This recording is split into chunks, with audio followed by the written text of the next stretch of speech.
Bonjour tout le monde, bienvenue encore une fois à ces rencontres entretiens vidéo portant sur la philosophie de la religion d'après l'essai d'Edward Feser, La dernière superstition. Évidemment, je vais beaucoup plus loin que ne le fait l'auteur Edward Feser dans son essai. Évidemment, il parle beaucoup de Thomas d'Aquin, de la redécouverte en fait du penseur médiéval qui est considéré comme étant le docteur de l'Église catholique, le docteur au sens de théologien, ce dominicain, donc né à Aquino. Euh, Aujourd'hui, j'avais annoncé hier que j'allais clore euh, c'est le sujet abordé durant ces 17 vidéos entretiens sur la philosophie de la religion. En fait, sur le débat entre métaphysique matérialiste et métaphysique finaliste ou téléologique. Aujourd'hui, je repousse d'un entretien ce que j'avais annoncé la dernière fois, donc sur le thème de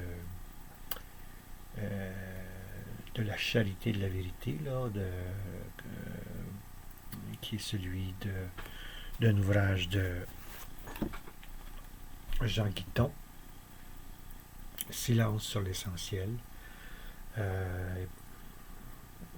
Il est question dans le premier chapitre de la vérité et il m'a semblé important de conclure ces entretiens avec un commentaire sur ce chapitre fort important, fort éloquent du regretté philosophe français Jean Guiton.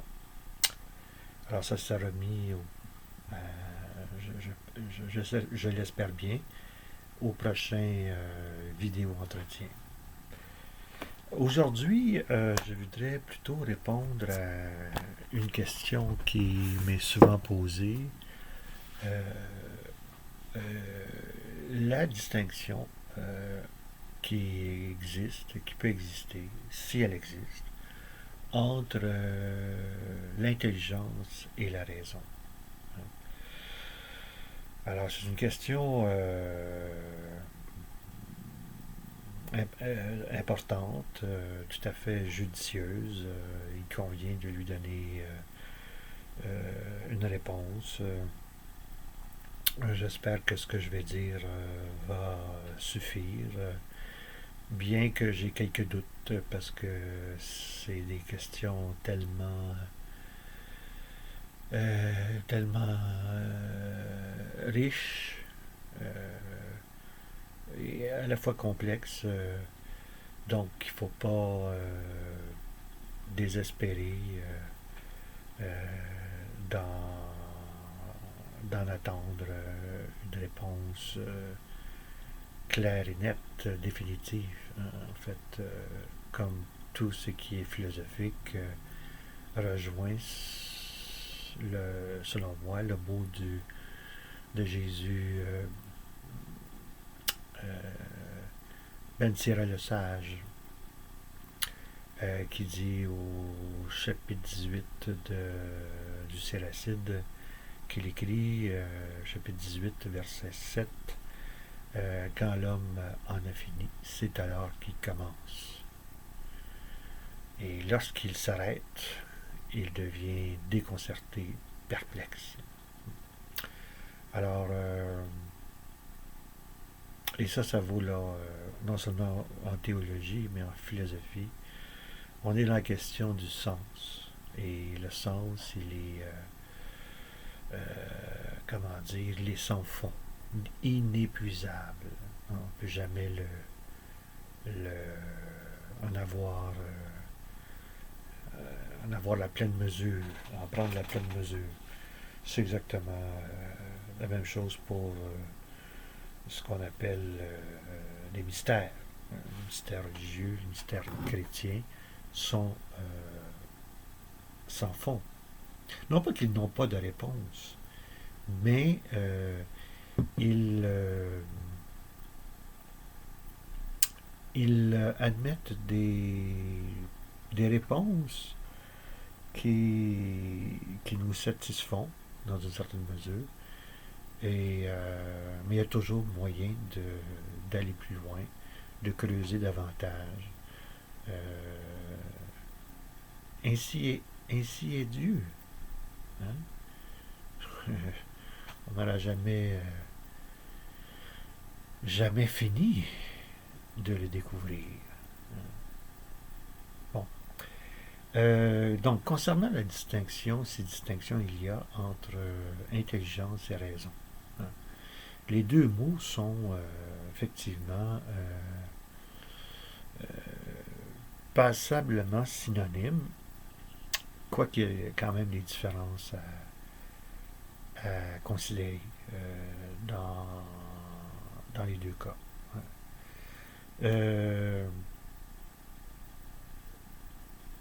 Lorsqu'on lit, disons, la tradition aristotélico-thomiste, le mot raison est peu utilisé, contrairement au mot intelligence. Ce sont les philosophes modernes, donc à partir du 18e siècle, le premier parmi les grands philosophes des Lumières, René Descartes, va se faire un apôtre de la raison. Mais même à cela, dans son discours de la méthode,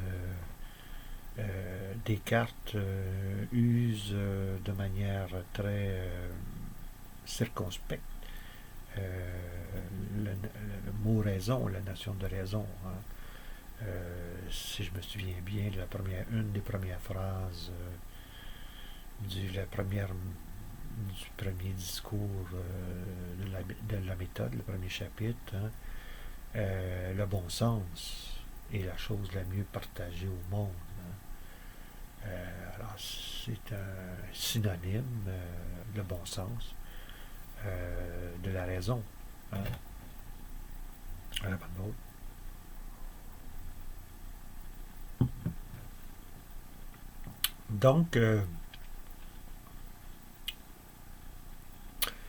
Donc, intelligence et raison, il faut distinguer les deux.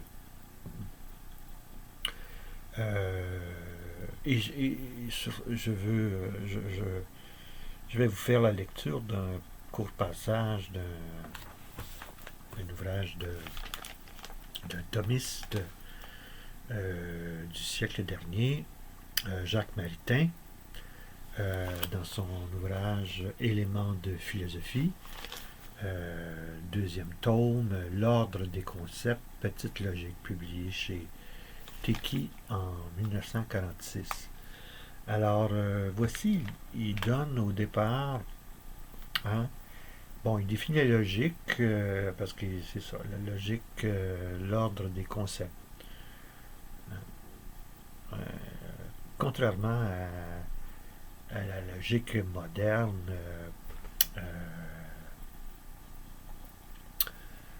élaborée par Bertrand Russell et Gottlob Frege, dans la tradition thomiste, la logique ne part pas nécessairement des propositions ou du raisonnement. Hein? Contrairement, non seulement c'est la même chose chez Aristote. Hein? Il y a des, il y a des notions préalables, logiques, dont celle de jugement et de,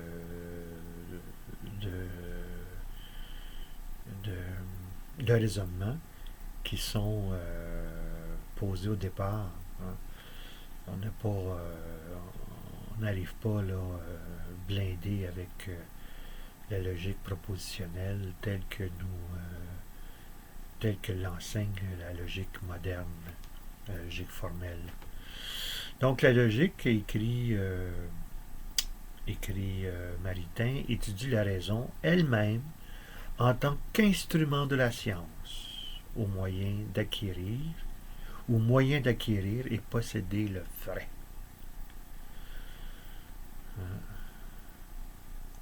Alors, juste ça, hein, il y a une immense... juste par cette phrase, il y a une immense précipice ou crevasse qui sépare la tradition aristotélico-thomiste de la tradition moderne de la logique, sur la logique. Donc, la raison, c'est étudier la raison en elle-même, pour elle-même, en tant qu'instrument de la science. De la science, ici, c'est la science au sens grec de savoir, épistémé. Hein? C'est pas la science moderne, la science expérimentale moderne qui est entendue ici. Donc, la logique, la raison, c'est un instrument de la science au moyen d'acquérir et posséder le vrai. Donc, la logique concerne les moyens d'acquérir, de découvrir le vrai. Hein? Et ça, on l'a vu dans la tradition ancienne, incluant Augustin, bien entendu. La vérité, c'est pas quelque chose qu'on découvre comme tel par la raison, mais quelque chose, mais une réalité qui est mise à jour, oui, dévoilée, voilà le mot, au sens grec du terme, aletheia, hein, il y a dévoilement de la vérité, hein, qui est là, mais qui est pas qui n'était pas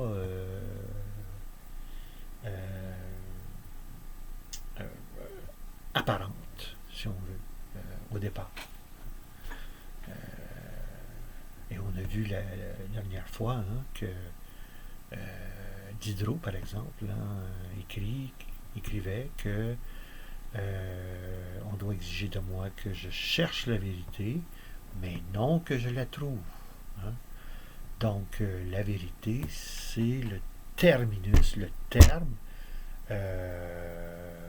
de la recherche par la raison. Hein. Et il n'est pas dit que cette recherche-là aboutisse à la raison. Hein. L'énoncé de Diderot hein,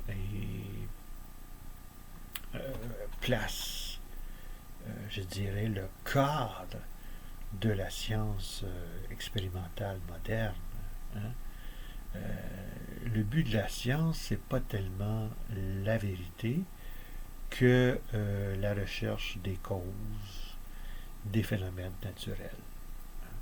et il est pas, elle ne prétend pas, dit-elle, la science expérimentale moderne, elle ne prétend pas arriver à la vérité dernière et finale. Pour elle, c'est là une entreprise qui la dépasse d'une certaine manière et dont elle ne garantit aucune fin, aucun terme à cet égard. Donc, puis aussi, il faut situer ce mot de Diderot dans une direction, dans une voie qui est celui du scepticisme. Il n'y a pas de vérité éternelle, il n'y a pas de vérité transcendante, il n'y a que les vérités que la raison peut découvrir. Hein. C'est le propos de Descartes dans son discours de la méthode. Bon, en fait, bref, j'arrête ici mon commentaire sur la première phrase. Donc, juste un peu plus bas, Maritain écrit concernant la raison, à propos de la raison n'est pas une autre faculté que l'intelligence, ou encore l'entendement ou l'intellect. Hein? Donc la raison, c'est la même faculté que l'intelligence. Et c'est pour cela que dans la tradition aristotélico-thomiste, on parle plus d'intelligence que de raison, ou d'intellect que de raison. Hein? Donc, la raison, c'est pas comment dire, c'est pas une entité différente de l'intelligence. C'est simplement un autre nom que l'on donne à l'intelligence. Bon, je poursuis. Mais au point de vue du fonctionnement de cette faculté,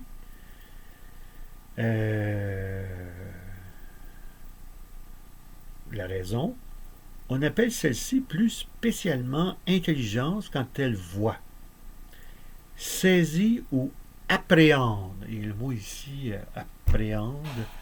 appréhender, est mis entre guillemets. Et plus spécialement raison quand elle va, par le discours, d'une chose appréhendée à une autre. Hein? Bon, alors qu'est-ce que ça veut dire?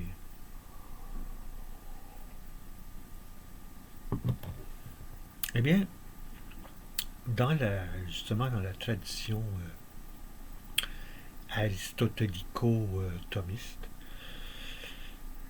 la logique se divise en trois parties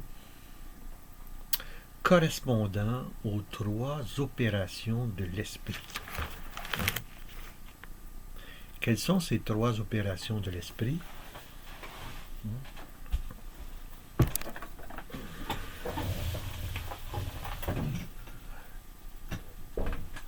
La première opération de l'esprit, je ne sais pas si vous voyez bien.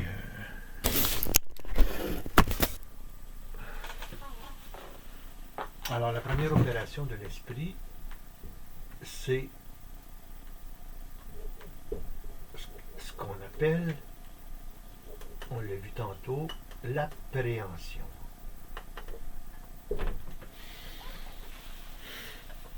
L'appréhension. Ou saisie des concepts.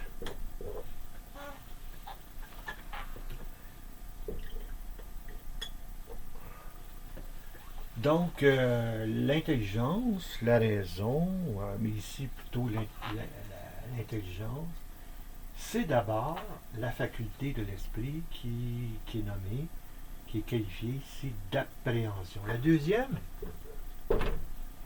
faculté de l'esprit, hein, c'est le jugement.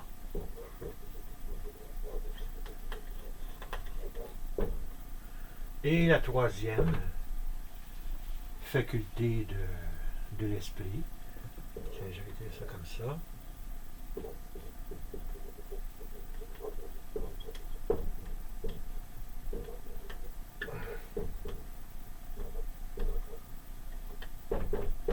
Donc, la troisième faculté de l'esprit, c'est le raisonnement lui-même.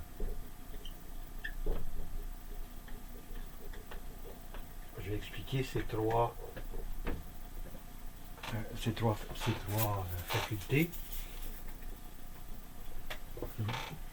L'appréhension, le jugement et le raisonnement.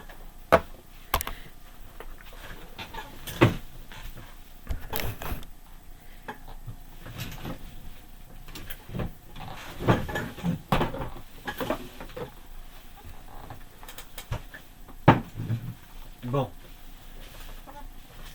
Alors, véritablement, au sens strict du terme, pour un thomiste, pour Maritain et bien d'autres, ceux qui se réclament de la tradition qui part d'Aristote et qui est revue et corrigée par Thomas d'Aquin, la logique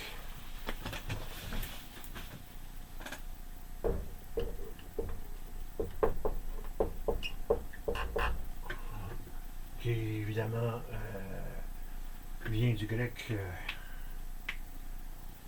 logos,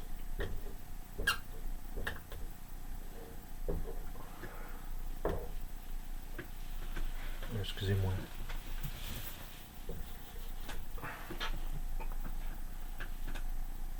Mon grec est un peu rouillé. Quelque chose comme ça. Bon. Alors, donc, la logique étudie la raison, laquelle est aussi appelée l'intelligence. Donc, dans la logique, on étudie ces trois opérations de l'esprit, trois facultés de l'esprit.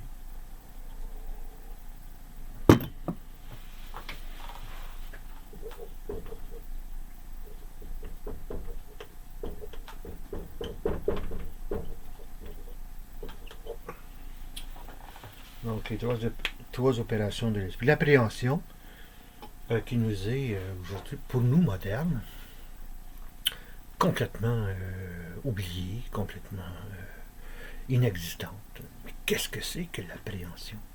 Et comme je l'ai écrit ici, c'est la saisie de concept. Ou si vous voulez, c'est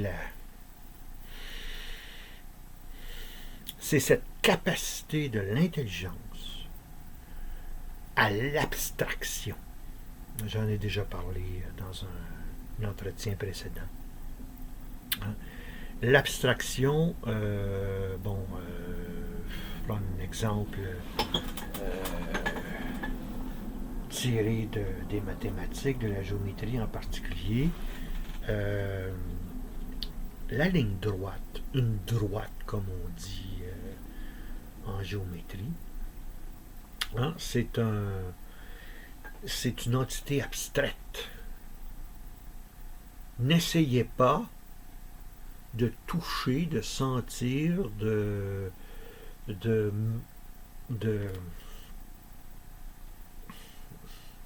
d'entendre la droite. Vous pouvez voir des exemples particuliers qui manifestent une droite, par exemple une bordure de table. Le tableau ici, ces bordures sont des segments de droite. Hein? On peut imaginer que cette bordure du tableau ici s'en va à l'infini dans les deux sens. Hein. Si vous êtes en mesure de saisir ce concept, eh bien, vous saisissez le concept de ligne droite. Et encore une fois, ce concept-là, il est parfaitement abstrait. Il en appelle simplement à l'intelligence. C'est une entité, donc, uniquement intelligible, et non par opposition à une entité sensible. Hein? La droite n'a pas de, comment dire, est parfaite. C'est un ensemble de points, hein,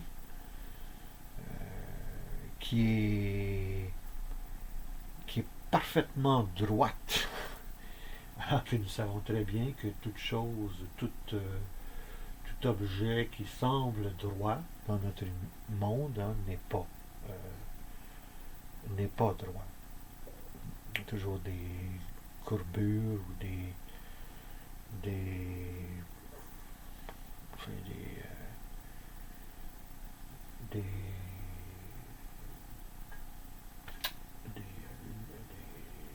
manques, des différences qui montrent que toute chose droite ne l'est pas dans le monde concret, réel, de l'espace et du temps. Hein. Mais pour l'intelligence, c'est tout à fait légitime, tout à fait acceptable de considérer qu'une droite, c'est un être parfait. Hein. Même chose pour chacun d'entre nous. Hein. Si nous considérons ce que nous avons en commun, malgré nos différences physionomiques, physiques, nous avons tous en commun certaines caractéristiques qui font de nous, par exemple, des hommes, des êtres qui sont capables de penser, de s'exprimer, de communiquer, des êtres qui sont biologiquement déterminés.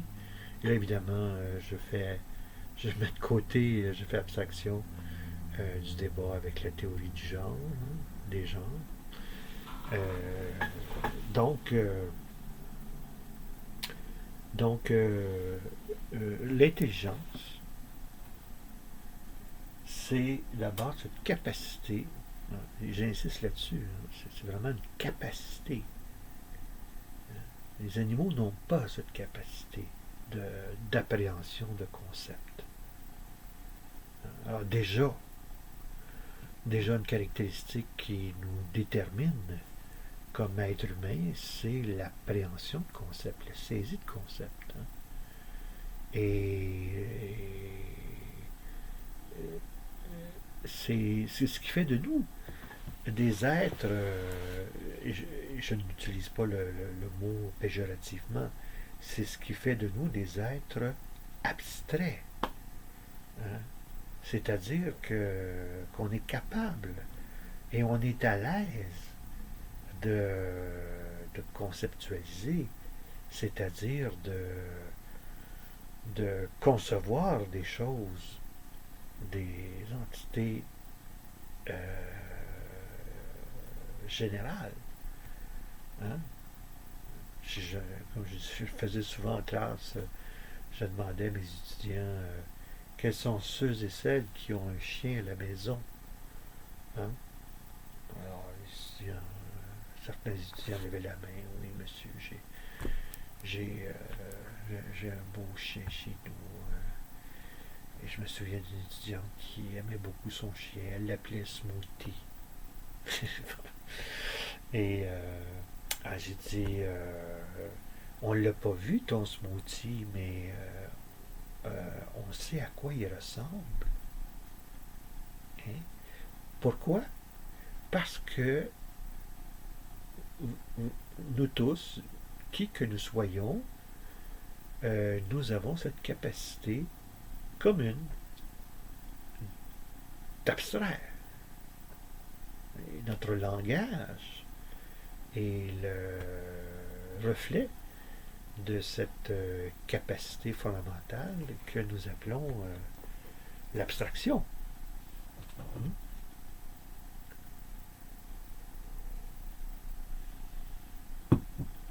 Et en philosophie, beaucoup plus qu'ailleurs, nous usons d'abstraction. Nous réfléchissons par exemple sur l'intelligence,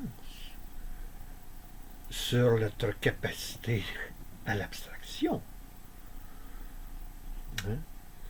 Et en particulier, en philosophie, nous nous intéressons, quoi qu'en pensent les penseurs modernes et postmodernes, nous nous intéressons particulièrement à la vérité.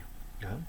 On a vu, on a étudié de long et en large les deux définitions que propose Thomas d'Aquin concernant la vérité. Hein? C'est une réflexion sur l'intelligence elle-même, hein? Sur cette capacité d'abstraction qui est la vérité, qui permet la saisie de la vérité. Mais pour connaître la vérité, il faut d'abord avoir les moyens d'y accéder. Et c'est grâce donc à cette capacité, cette opération de l'esprit que les thomistes appellent l'appréhension, c'est-à-dire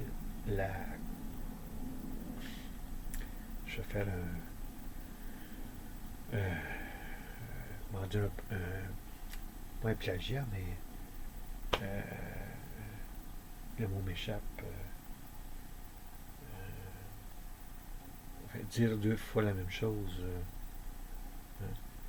c'est concevoir les concepts. Hein? Donc, l'intelligence, c'est la capacité à concevoir, à saisir des concepts. Des concepts qui ne sont pas en nous, mais dans la réalité. Ça, c'est très important.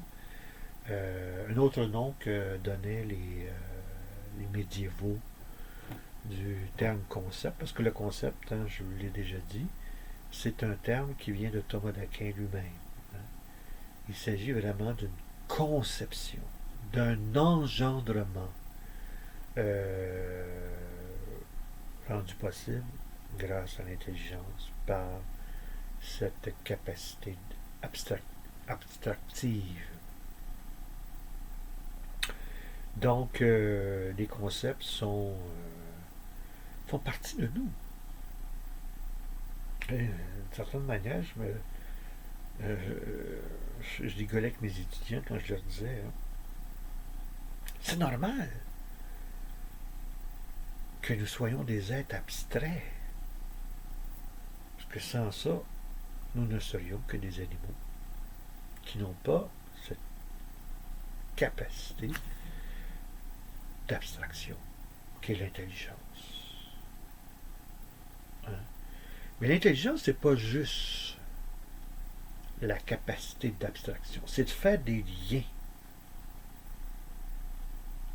entre des concepts.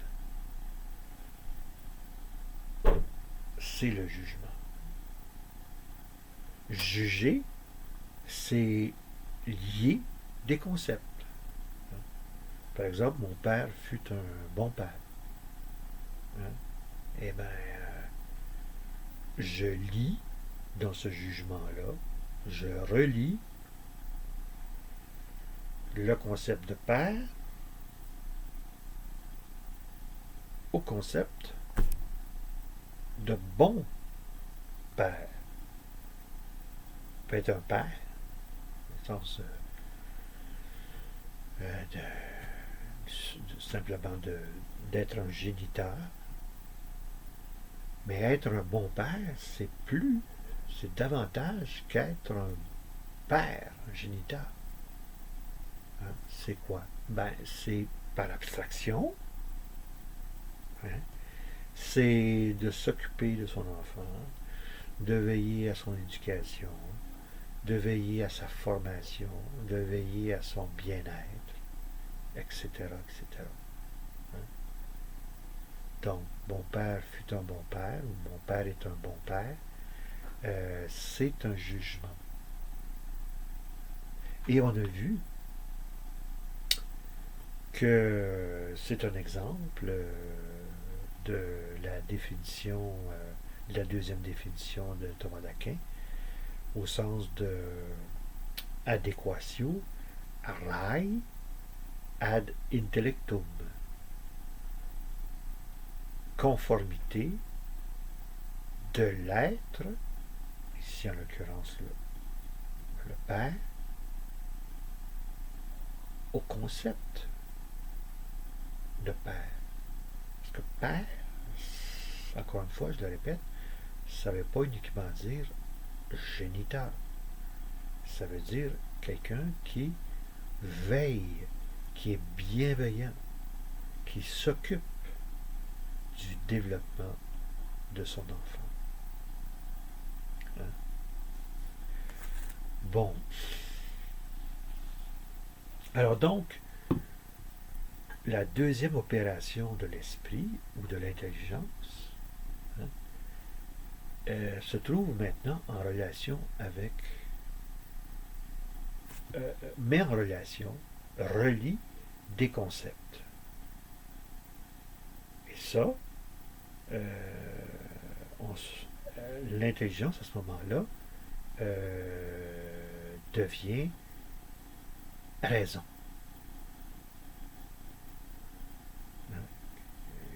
Capacité de lier des concepts entre eux afin d'y trouver la vérité. Ou encore relier des concepts afin d'y trouver la vérité qu'il recèle. Enfin, troisième opération de l'esprit, ou troisième faculté de l'esprit. Et là, je veux juste souligner que dans le jugement,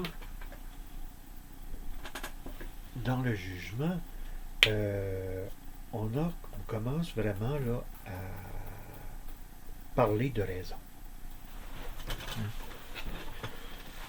Hein, c'est ce que disait notre ami Maritain.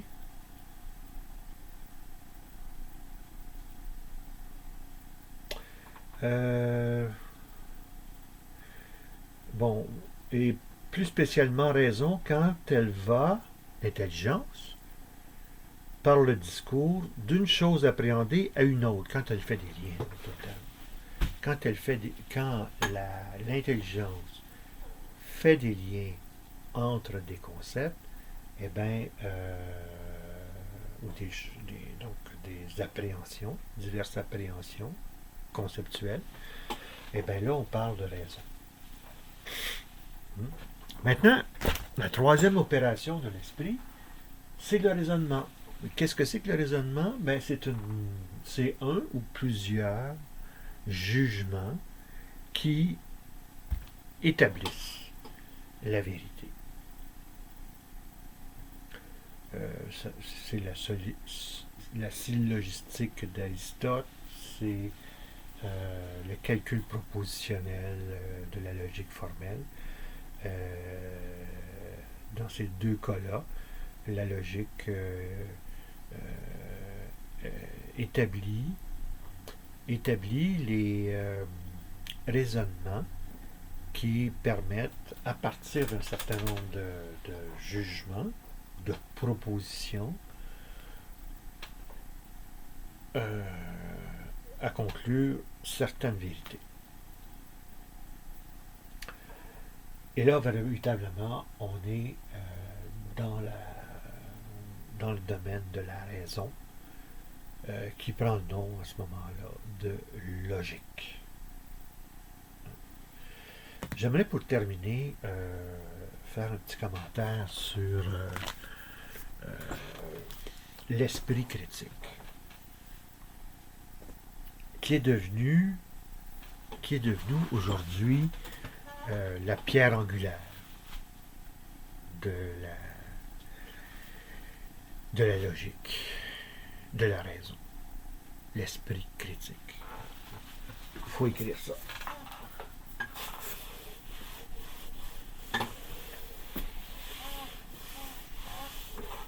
Trop important.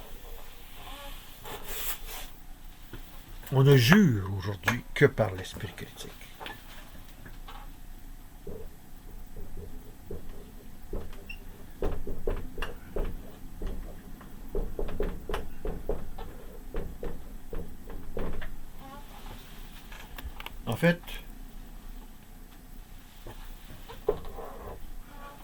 En fait, on réduit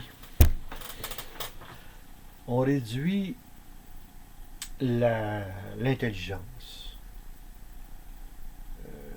la raison, à l'exercice de la pensée critique ou de l'esprit critique.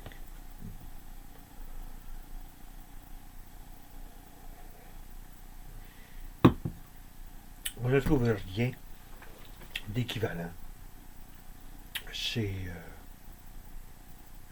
dans la tradition aristotélico-thomiste.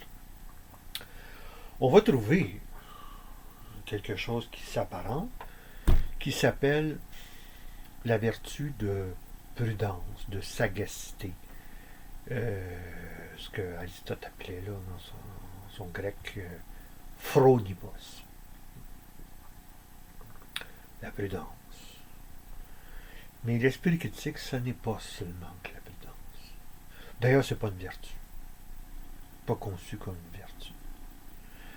Quoique.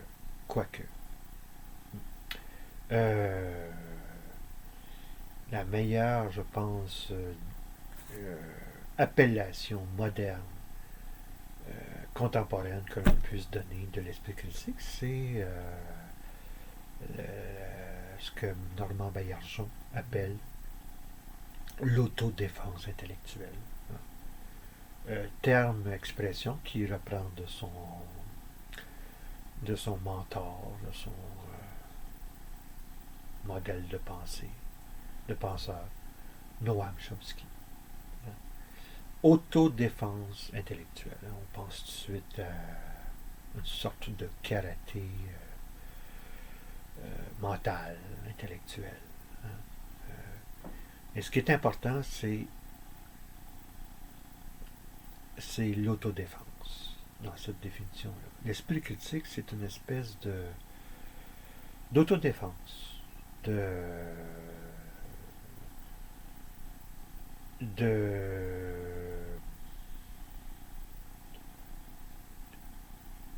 dans une société.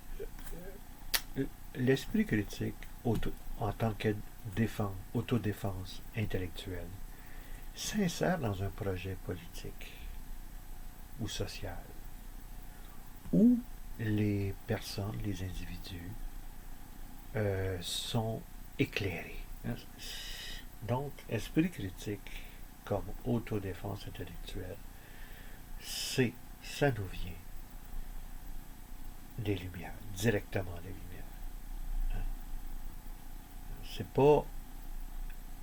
C'est un projet politique, d'abord et avant tout, qui concerne la vérité. Savoir être éclairé. C'est sans doute l'adage de toutes les lumières. Ou encore penser par soi-même. L'autonomie. Le citoyen éclairé. Fait partie de de ce même concept. Et d'ailleurs, le mot critique, il il n'apparaît pas chez Aristote ni Thomas d'Aquin. Il apparaît au XVIIIe siècle en Allemagne avec le philosophe allemand ou prussien Emmanuel Kant dans sa critique de la raison pure. Kritik der reinen Vernunft. Donc,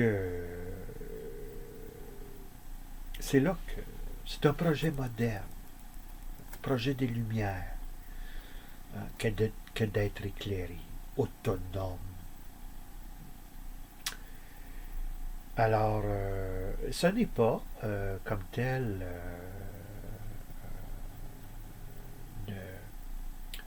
un projet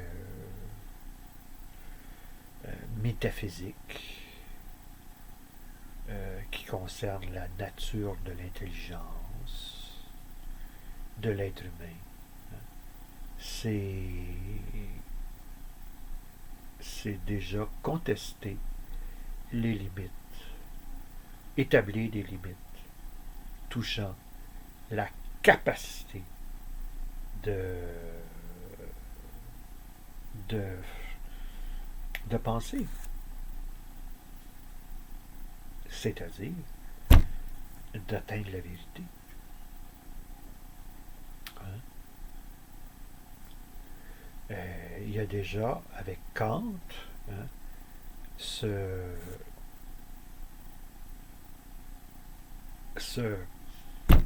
cet anti-réalisme, au sens où, chez Kant, on ne saurait atteindre ce qui est, hein, l'être en tant qu'être est un projet qui est voué à l'échec. On ne peut jamais connaître l'être, l'essence des choses.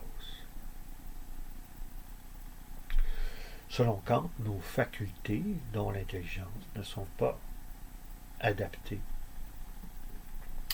à la connaissance du vrai, du réel. Nous ne pouvons, selon Kant, connaître les choses telles qu'elles sont en elles-mêmes, ce qu'il appelle la chose en soi, pas dans le tissu, là, mais en elle-même.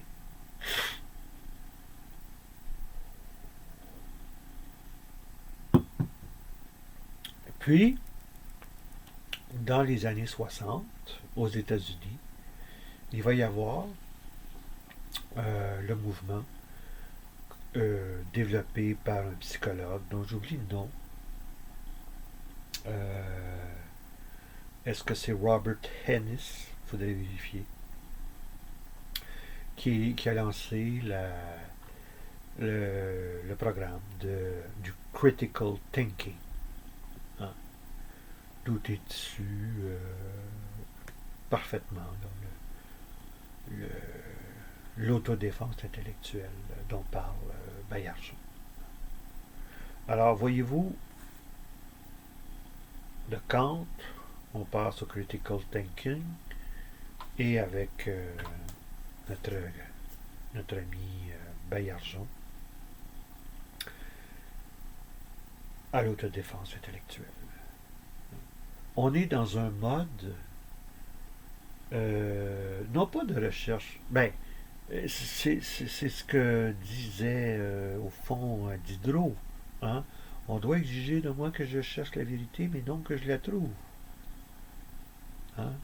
Et cette recherche de la vérité, elle est fondée basée sur l'esprit critique, qui est une forme dérivée des trois opérations de l'esprit, de la tradition aristotélico-thomiste. Bon, alors je ne sais pas quoi ajouter d'autre, sinon de dire que le fameux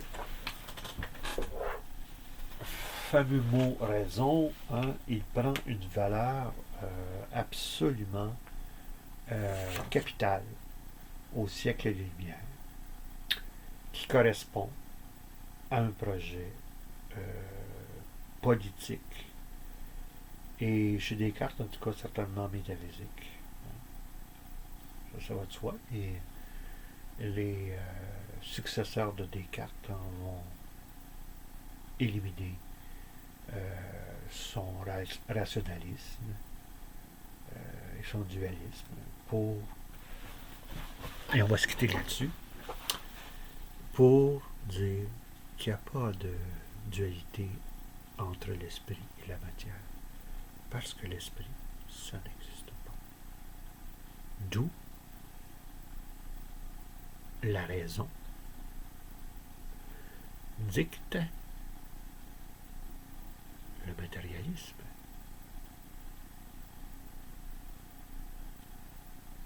On se revoit bientôt.